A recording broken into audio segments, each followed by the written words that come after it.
안녕하세요. 오늘은 6월달 감자밭에 꼭 해줘야 될 3가지가 있는데요. 이 3가지 중에서도 중요도를 따져가지고 1위에서 3위까지 순서를 좀 매겨보았어요. 6월달 감자밭에 꼭 해줘야 될 1위 부분은 마지막에 소개해드리니까요. 끝까지 시청해 주셨으면 좋겠습니다. 3위로 6월달에 꼭 해줘야 될 부분이 있는데요. 바로 물주기와 웃거름 주기입니다. 이 부분은 추가적으로 꼭 설명이 필요할 것 같아요. 6월달에 물주기를 지속적으로 해줘야 된다는 말은 아니고요. 6월 초까지는 물주기와 함께 웃거름을 줘도 좋지만 이후부터는 물주기를 하지 않는 것이 더 좋거든요.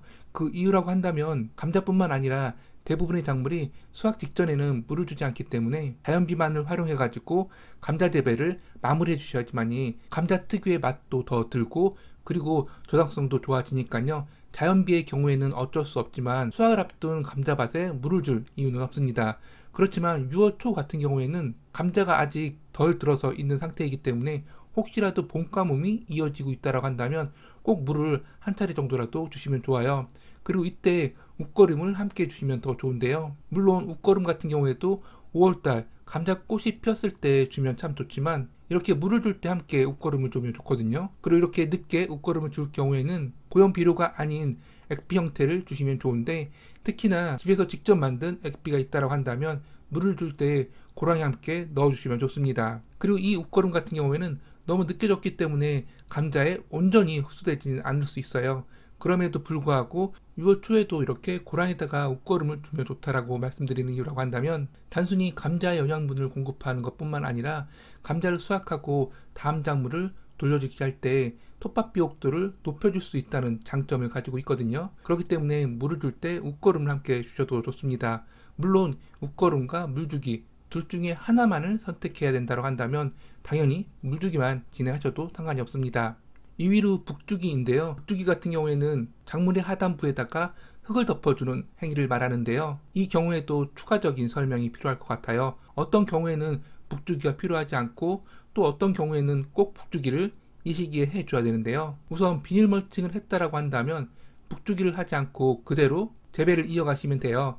그렇지만 비닐 멀칭을 하지 않은 그런 경우라고 한다면 수확 전까지 지속적으로 이 북주기 작업을 해줘야 되는데요.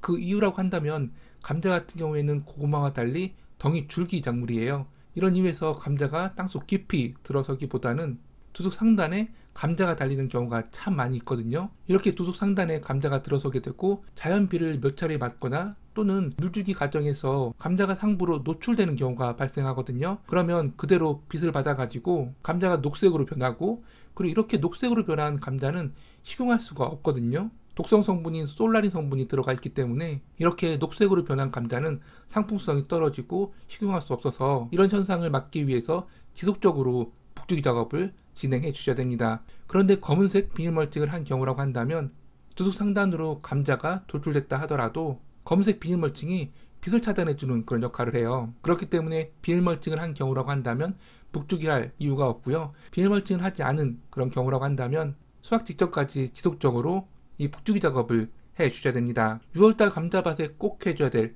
1위인데요.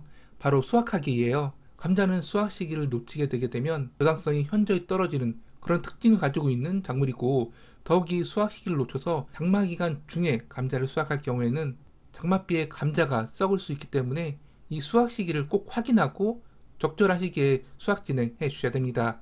그리고 이 시기가 바로 6월달인데요. 저 같은 경우에는 6월 초부터 6월 말까지 지속적으로 이 감자를 수확하고 있어요. 물론 전문 농가 판매를 목적으로 하는 감자 수확 시기라고 한다면 조생종, 중생종, 만생종 감자 품종별로 재배 기간을 확인하고 적기에 수확 시기를 잡겠지만 저희처럼 판매 목적이 아닌 경우라고 한다면 한 번에 모든 감자를 수확하게 되면 본 감자의 경우에는 수확량이 워낙 많기 때문에 나눔을 진행해도 감자가 남을 수가 있어요. 이런 이유에서 작은 텃밭의 경우라고 한다면 6월 초부터 6월 말까지 지속적으로 이 감자를 수확해 드시면 됩니다. 우선 6월 초에는 소량의 감자를 한번 수확해 드셔보세요. 저희 경우 텃밭이 경기 남부 지역에 위치하고 있는데 보통 3월 중순에서 3월 말 정도에 씨감자를 파종하지만 올해는 조금 늦게 3월 말 정도에 이 씨감자를 파종하였어요. 그럼에도 불구하고 이렇게 6월 초에도 감자 수확이 가능하니까요. 크기가 작더라도 일부 수확해가지고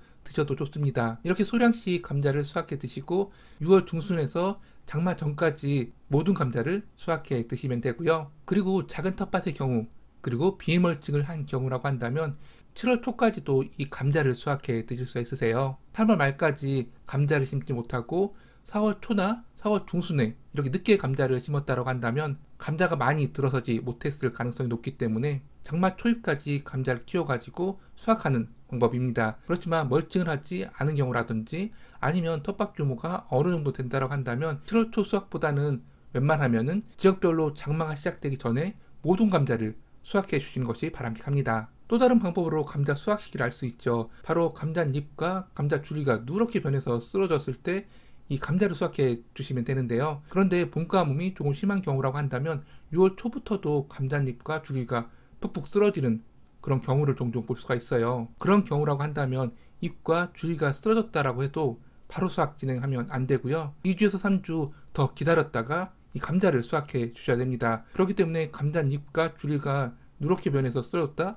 그러면 무조건 수확하는 것이 아니라 재배 기간을 어느 정도 확인한 이후에 수확 진행해 주셔야 돼요. 보통 감자 같은 경우에는 90일에서 120일 정도의 재배 기간이 필요하니까요. 이 부분을 고려해서 감자잎 상태만 보고 수확하는 것이 아니라 나만의 감자 수확 적기를 계획하셔야 됩니다. 그리고 또 하나 방법이 있죠. 바로 6월 21일 하지 전후로 이 감자를 수확해 주시면 되는데요. 하지 전후가 감자 재배 기간을 90일에서 100일 정도 확보할 수 있는 시기이고, 그리고 장마가 시작되기 직전이거든요.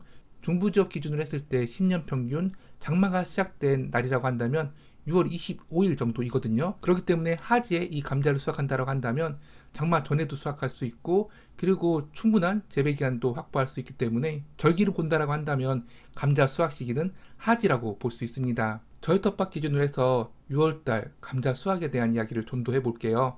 저 같은 경우에는 6월 초부터 소량씩 이 감자를 수확해 먹을 계획이고요. 그리고 정확히 3월 30일 날 씨감자를 심었기 때문에 재배 기간을 90일 정도만 확보해서 6월 말 정도 장마 시작되기 전에 모든 감자를 수확 진행할 계획입니다. 감자를 수확할 때 다시 한번 영상을 촬영해 볼 계획이고요. 이렇게 해서 오늘은 6월달 감자밭에 꼭 해줘야 될 3가지가 있는데 이 부분 중에서도 순위를 매겨가지고 설명드려 보았어요. 텃밭 작물을 재배하며 달마다 꼭 해줘야 될 것들이 있는데 그 부분들을 잊고 해주지 않아서 고생해서 키운 작물을 수확하지 못하는 경우를 종종 보기 때문에 이렇게 조금은 재미를 살리기 위해서 순위를 매겨 보았지만 무엇 하나 중요하지 않은 그런 부분일 수 있어요. 올해는 이 감자 재배를 좀 더 신경 써서 끝까지 해주셨으면 좋겠습니다. 감사합니다.